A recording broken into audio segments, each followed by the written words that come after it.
네, 여러분 반갑습니다. 지난 시간까지는 우리가 평화를 WCC의 경우에는 선교의 목표로 삼았다. 이렇게 말씀을 드렸고, 왜 선교의 목표로 삼았는지 이런 것들을 살펴보았습니다.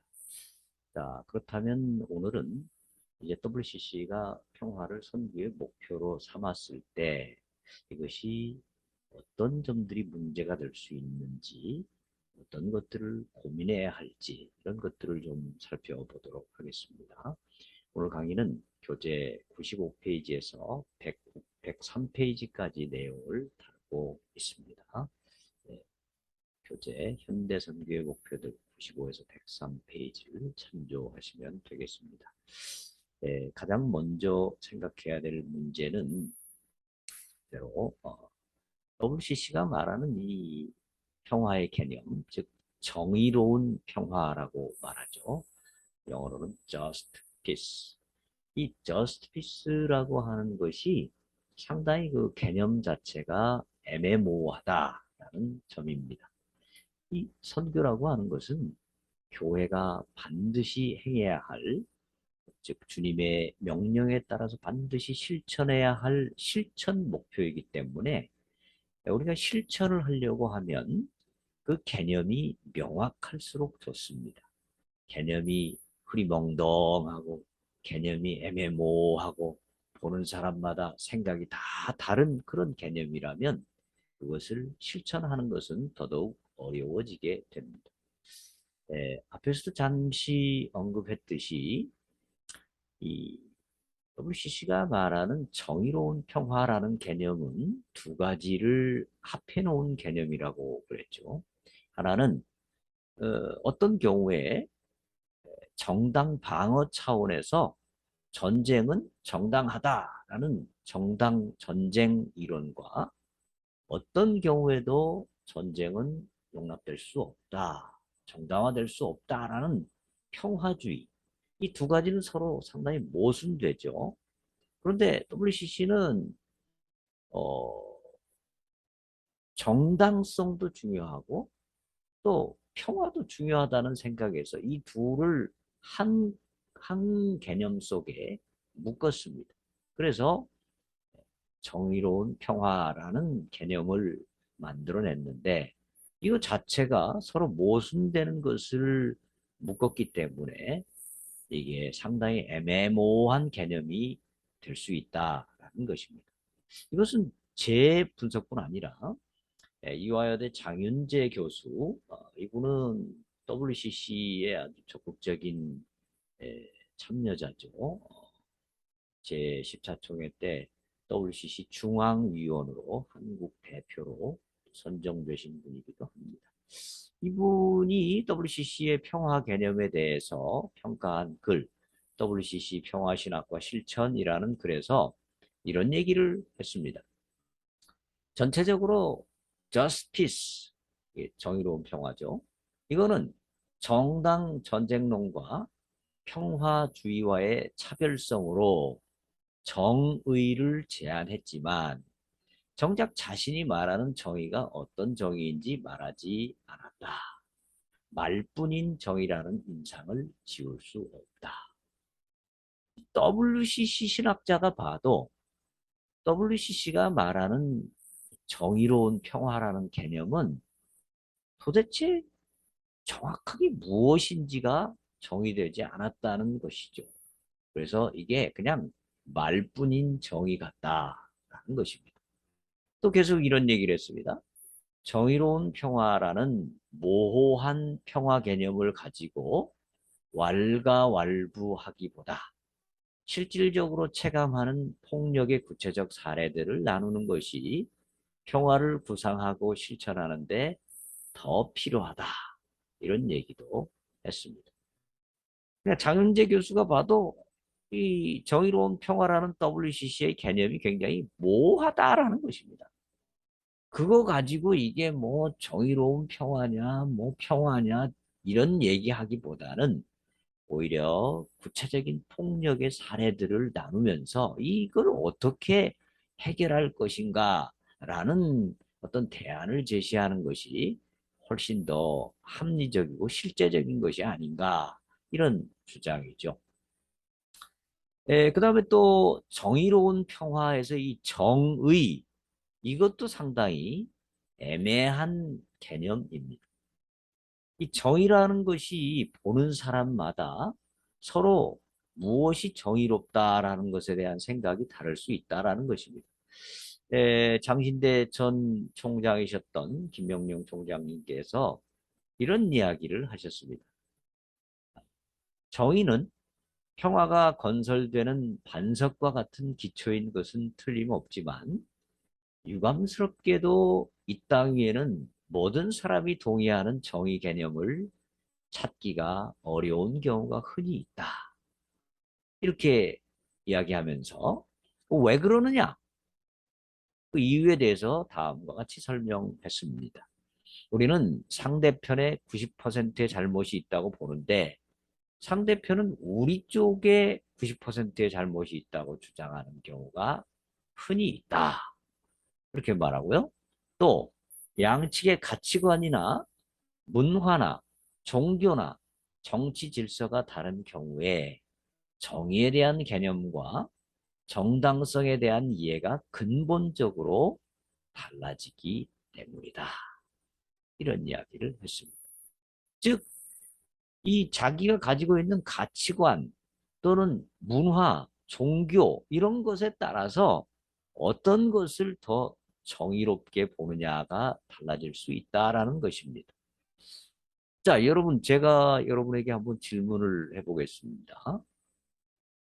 제가 여러분에게 이번 학기 말에 성적을 드릴 때 여러분이 시험을 친 것 또는 과제를 한 것, 출석을 한 것, 그것을 다 평가해서 여러분의 시험 점수를 여러분의 성취한 것에 따라서 점수를 다르게 주는 것이 정의일까요?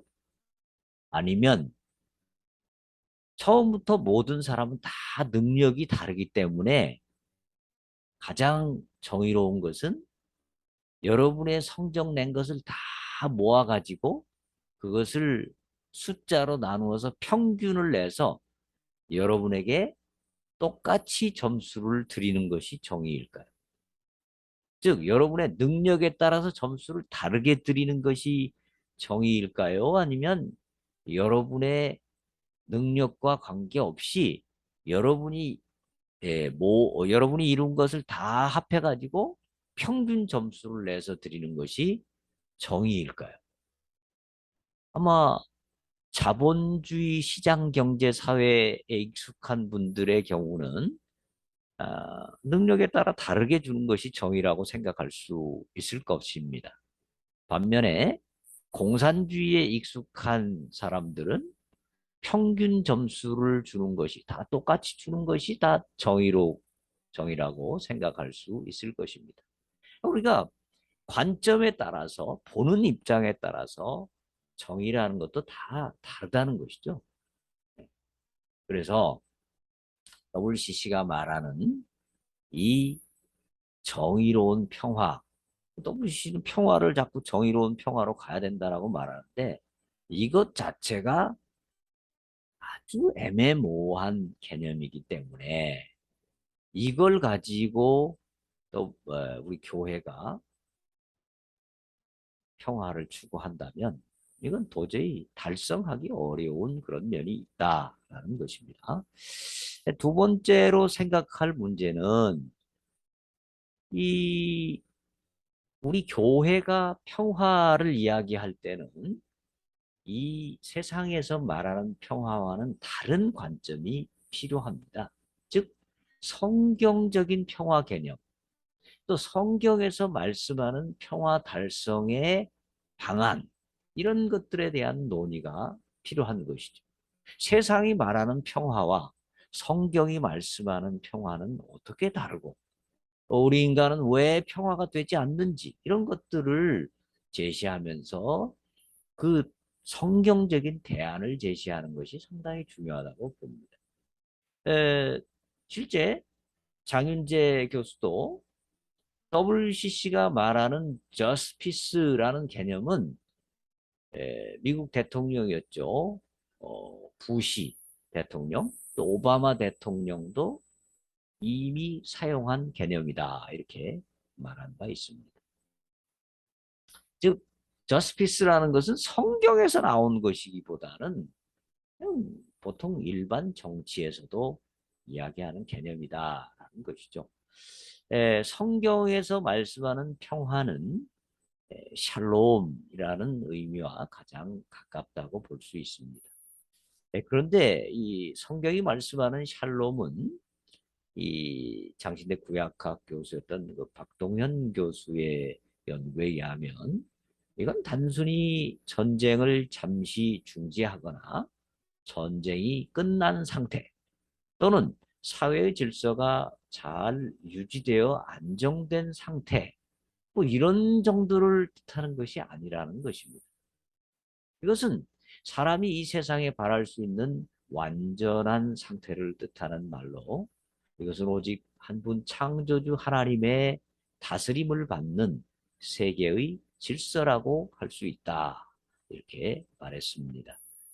그러니까 하나님의 질서, 하나님의 통치를 받는 질서가 바로 샬롬이라고 한다면 이 샬롬의 핵심은 하나님과의 관계이죠. 즉 하나님과의 개인적인 관계이고 영적 차원이 그 근본에 있다라는 것입니다.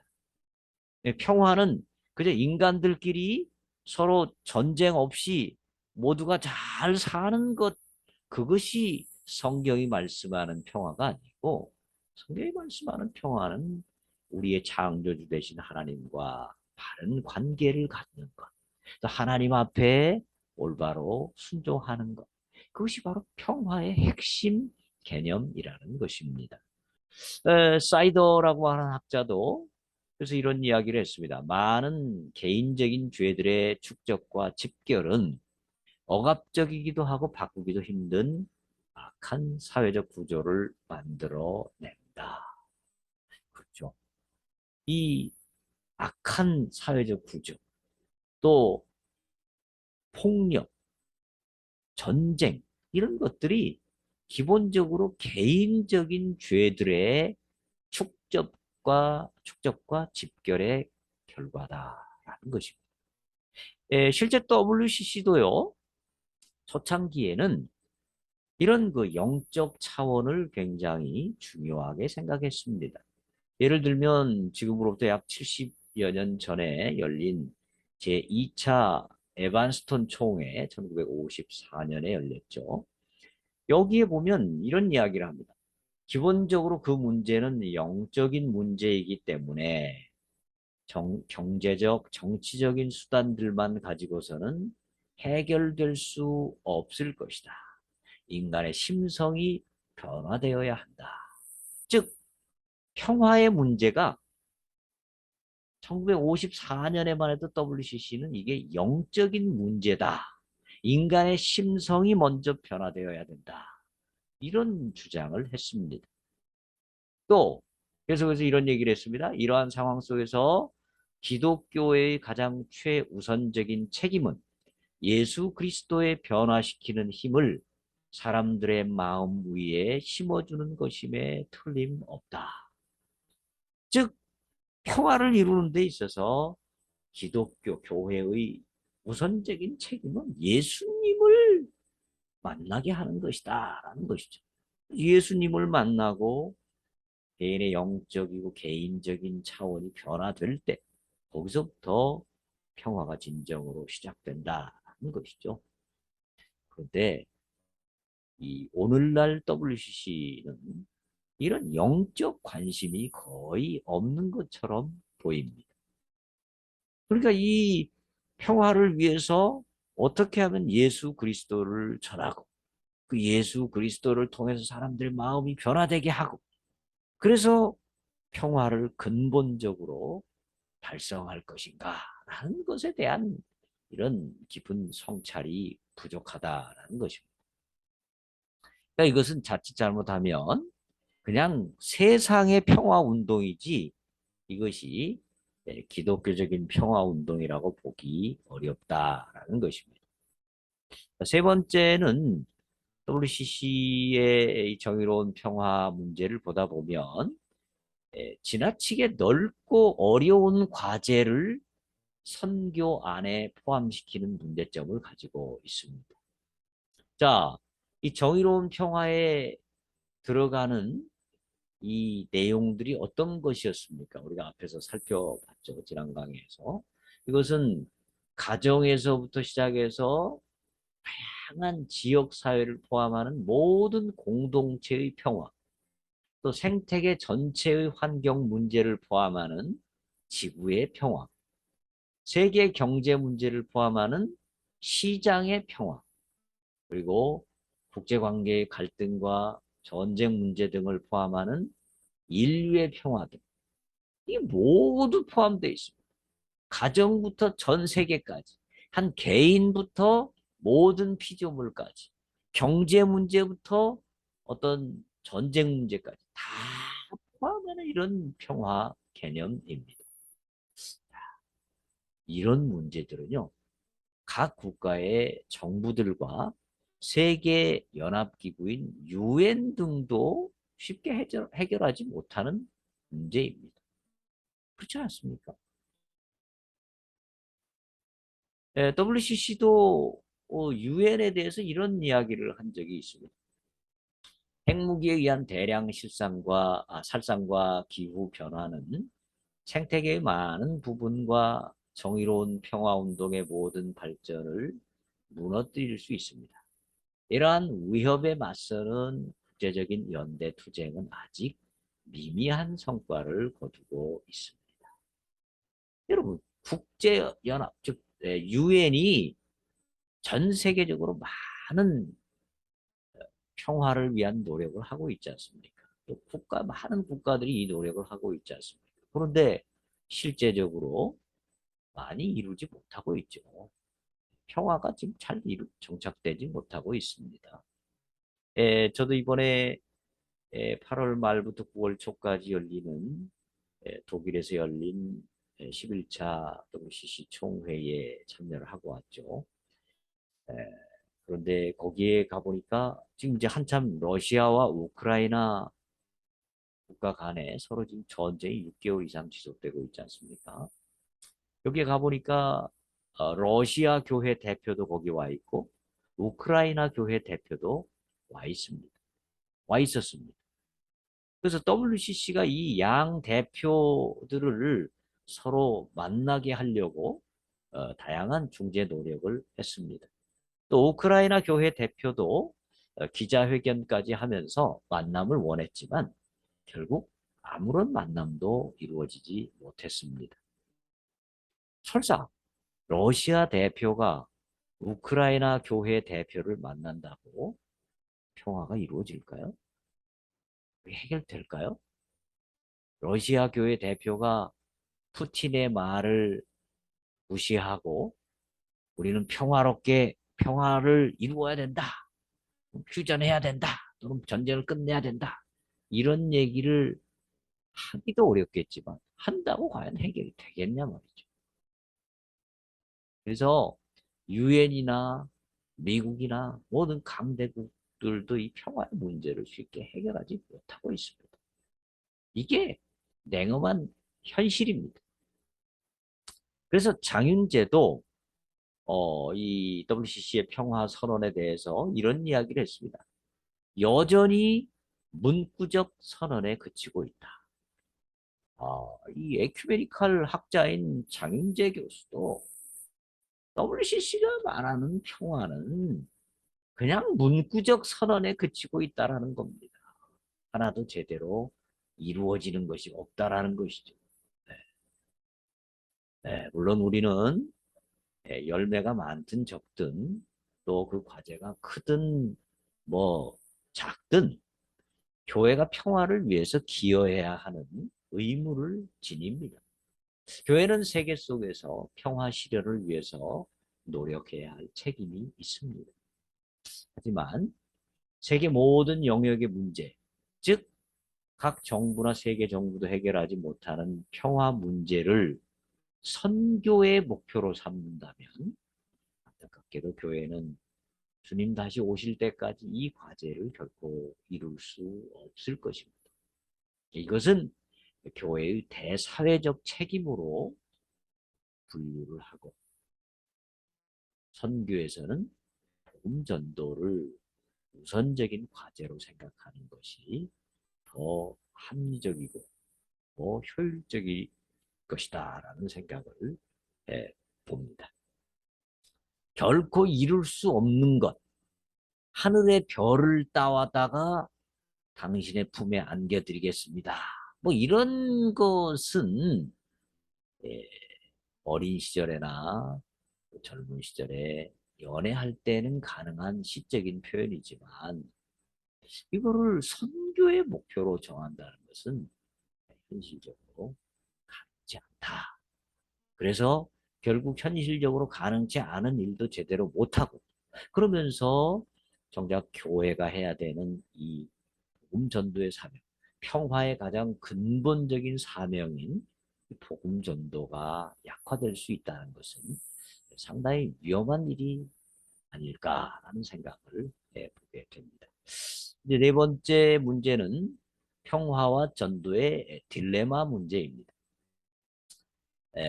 독일의 신학자죠. 몰트만 교수는 십자가에 달리신 하나님이란 책에서 이런 이야기를 했습니다. 신학과 교회가 현대의 문제들에 부심하고 관계하면 할수록 자신의 기독교적 정체성이 더욱 더 위기에 떨어진다라는 말을 했습니다. 즉, 교회의 정체성과 교회의 사회 참여 이 두 가지 다 필요하지만 이것은 반비례적 관계를 가진다라는 것입니다. 즉, 마치 그 놀이터의 시소와 같이 어느 하나가 강조되면 다른 하나가 약화되고 어느 하나가 또 강조되면 다른 하나가 약화되는 이런 반비례의 관계가 있다라는 것입니다. 자, 한번 예를 들어서 생각해 볼까요? 어떤 교회는 정체성을 굉장히 강조하는 교회가 있다고 생각해 보십시다. 정체성이란 건 무엇입니까? 우리 교회가 무엇인가? 라는 것을 생각할 때 오직 예수님을 믿어서 구원받는다. 또 그 구원받은 자들이 모인 곳이 바로 교회다.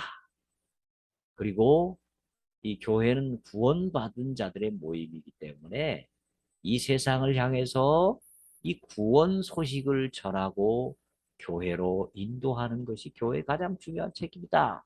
라고 생각하는 교회는 주로 정체성을 굉장히 강조하는 교회라고 볼 수 있죠. 약간은 보수적이고 좀 복음적인 교회일 것입니다. 반면에 사회 참여를 강조하는 교회는 어떻게 이야기할까요? 하나님은 교회만을 사랑하는 것이 아니라 이 우주 전체를 사랑하신다. 하나님의 뜻은 그렇기 때문에 단지 몇 명을 교회로 인도하는 전도가 아니라 하나님이 사랑하시는 세상을 잘 섬기는 것이다. 이렇게 주장하는 교회라면 그것은 사회 참여를 강조하는 교회죠. 이런 교회의 경우에는 전도보다는 또는 교회가 예수님의 구원받은 자들의 모임이고 이곳에만 구원이 있다라는 생각보다는 이 세상을 잘 섬기는 것을 선교의 핵심 과제로 생각하고 교회의 중심 과제로 생각하는 것이죠. 그러다 보니까 자연히 뭐가 약화됩니까? 전도가 약화되는 것이죠. 그래서 사회 참여를 강조하는 교회는 지금 우리가 보고 있는 이 WCC 같은 그런 기구에 소속된 교회들이라고 볼 수 있죠. 네. 자, 그래서 이 정체성을 강조하면 아무래도 사회 참여보다는 전도를 더 강조하게 되고 사회 참여를 강조하는 교회는 아무래도 전도보다는 사회를 섬기고 모든 사람이 다 구원을 받는다라는 생각을 많이 하는 경향이 있다라는 것입니다. 이런 점에서 이제 것까지는 서로 반비례하고 그런 점에서 딜레마다라는 것이죠. 실제로 WCC 총무였던 비서트 호프트라는 분이 계셨는데 이분이 WCC가 보금 운동이 약하다는 것을 솔직하게 인정한 그런 글이 있습니다. 거기 보면 이런 얘기를 했습니다. 복음주의자들이 일으키는 가장 타당한 질문은 에큐메니칼 운동이 선교와 복음 전파의 우선적 과업을 등한히 하지 않느냐는 질문이다. 이 질문은 적절한 질문이다. 왜냐하면 WCC 교회들과 복음주의 교회들을 비교해 볼 때 후자가 더 많은 인력과 재력을 복음화와 해외 선교에 투자하고 있기 때문이다. WCC 총무도 WCC 교회들과 복음주의 교회들을 비교해 보면 복음주의 교회가 복음화를 위해서 더 많은 투자를 하고 노력을 한다라는 것입니다. 그러면서 WCC는 선교와 복음 전파의 우선적 과업을 등한히 한다라는 이 지적에 대해서 맞다라고 솔직하게 인정을 한 것입니다. 자, 그렇다면 이런 딜레마는 평화와 전도에도 적용이 됩니다. 평화를 강조하면 전도는 자꾸 약화된다라는 것이고요. 왜 평화를 강조하면 전도가 약화될까요? WCC가 채택한 하나님의 창조 세계와 우리의 일치라는 문서에 보면 이런 이야기가 있습니다. 우리는 우리와 다른 신앙을 가진 사람들과 서로 나누고 배움으로써 정의와 평화를 위해 조금 중략하고 함께 부르심 받았음을 점점 더 깨달아가고 있다라고 말했습니다. 즉, 이 WCC는 타 종교인들을 공동의 목표인 정의와 평화 그리고 창조세계 보존을 위해서 함께 부름받은 동역자들로 인식하는 것입니다. 물론 맞죠. 타종교인들도 우리가 정의, 평화, 창조 보존을 위해서 함께 일할 수 있습니다. 그러나 성경에 의하면 타종교인들은 우선적으로 저들은 전도의 대상이라는 것이 또한 분명한 사실이죠. 저들을 전도해야 되는 것이 기독교인의 또 교회의 주요한 선교적 책임인 것입니다. 그런데 이 WCC의 입장에서 볼 때는 그들과 평화를 만들어야 되고 평화를 유지해야 되고 함께 이 세상을 평화롭게 만들어 가야 된다라는 생각이 굉장히 강하기 때문에 그들에게 당신들은 오직 예수님을 믿어야 합니다. 그래야만 구원이 있습니다. 이런 말을 하게 되면 당연히 거기에서 어떤 분란과 분쟁과 갈등이 생길 수 있잖아요. 그러니까 WCC는 이런 평화에 대한 깊은 관심 때문에 그것을 우선순위에 두기 때문에 결국 복음 전도를 자꾸 뒤로 미루고 이것을 부차적인 것으로 만드는 경향이 있다라는 것입니다. WCC의 관심은 너무 평화에 쏠려 있기 때문에 전도는 관심 밖이 되는 것입니다. 사실 타종교인과 평화를 유지하는 것은 쉽죠. 평화 유지하면 됩니다. 전도 안 하면 됩니다. 사이좋게 지내면 됩니다. 그러나 우리에게는 타종교인들을 전도하라는 저들의 모든 민족을 전도하라는 복음화하라는 제자 삼으라는 주님의 명령이 있지 않습니까? 이걸 어떻게 하고 이 중요한 명령을 어떻게 하고 그저 평화롭게만 지내면 된다라고 생각할 수는 없는 것이죠. 이런 고민이 WCC의 관심 속에는 나타나지 않는다라는 것입니다. 그래서 어, 우리가 이런 점들을 깊이 고민해야 될 것이다 라고